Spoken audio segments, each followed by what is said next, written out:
Bonjour à tous et bienvenue dans cette nouvelle vidéo qui a pour objectif de vous apprendre à trier efficacement vos emails dans Gmail.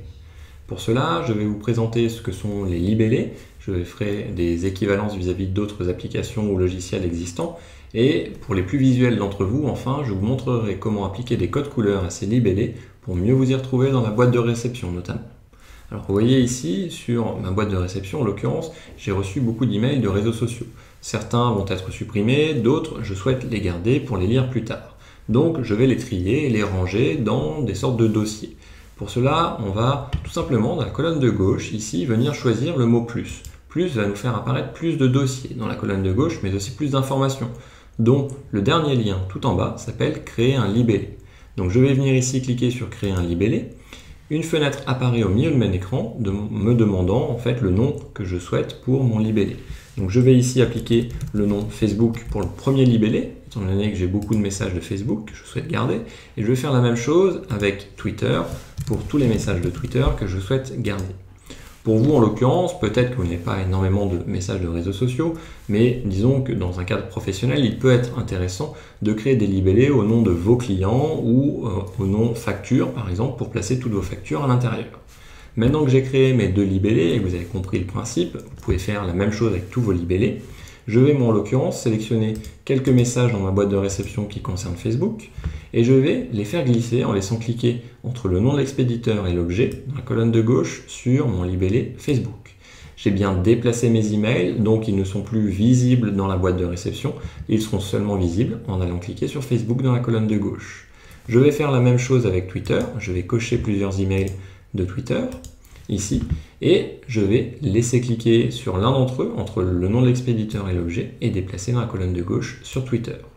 J'ai donc bien déplacé mes emails, ils ne sont plus visibles dans la boîte de réception.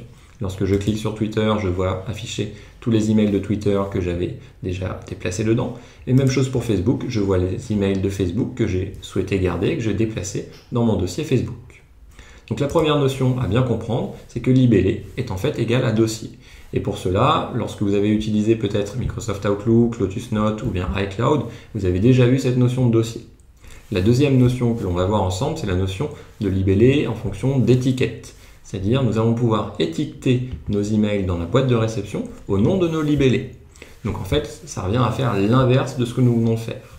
Je vais venir ici, dans la colonne de gauche, choisir mon libellé Facebook et le glisser sur un message dans ma boîte de réception. Et regardez ce qu'il se passe, le message reste dans ma boîte de réception. Par contre, le libellé Facebook apparaît à côté de l'objet. Je peux faire la même chose avec Twitter en glissant le libellé sur un message Twitter et l'étiquette ou le libellé apparaît bien à côté de l'objet. Vous pouvez répéter la même opération autant de fois que vous voulez en cochant les messages de Twitter, par exemple dans votre boîte de réception, en cochant plusieurs à la fois, en prenant l'étiquette et en la glissant sur un de ces messages dans la boîte de réception.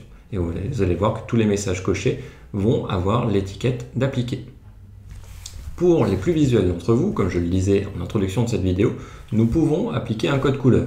Pour cela, dans la colonne de gauche, lorsque vous passez la souris sur Facebook, une petite flèche apparaît. Vous n'avez juste qu'à cliquer dessus, choisir couleur du libellé et venir choisir une des couleurs proposées, par exemple, ou bien choisir d'ajouter une de vos propres couleurs. Je vais choisir pour Facebook du bleu et pour Twitter, je vais venir ajouter une deuxième couleur qui ne va pas être le même bleu, qui va être une autre couleur en l'occurrence.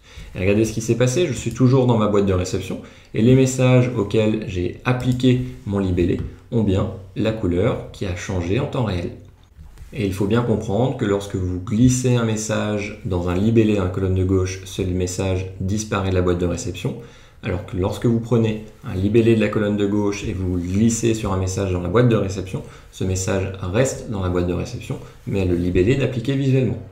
Grâce à ces deux solutions, vous pouvez donc trier efficacement vos emails dans votre boîte de réception Gmail en créant vos libellés par exemple au nom de vos clients, pourquoi pas si vous avez des clients et une utilisation professionnelle, ou alors une utilisation un peu plus classique, personnelle, voire professionnelle, serait de créer un libellé au nom facture et de placer toutes vos factures à l'intérieur, par exemple. J'espère que vous avez tout saisi et je vous dis à très bientôt pour une prochaine vidéo.